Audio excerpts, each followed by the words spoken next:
Hi, I'm Melba Tagailo from Buena Vista, Agusan del Norte. I am the owner of Melba's Pastries and Party Needs. Excited ko, medyo ginervous ko kay I thought nga ang mga chef na magtudo sa mga stricto niya. Una ba kayo ng tiguang na bitaw ka niya. Hindi ka kasabot. But I was wrong because they're actually really nice. Yeah, you can ask question without discrimination.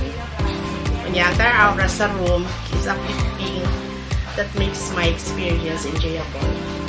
Sugod lang yun po sa kuan. Short orders na pansit canton. Muto, ang sa among tindahan, Argent's Goodness. Ang eskwela ko at Cebu. Nag-cake na dahil po niya.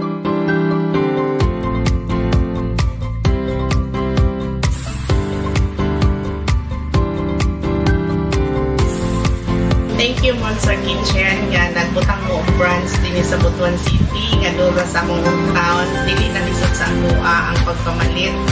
Dili na kumupiyahe ka og layo. Unya, nagahatag ko og demo. Nga, nakadugang sa among na-late sa among mga baligya din niya sa among. I'm so grateful and proud. Nga, isa po sa inyo negosyo partner.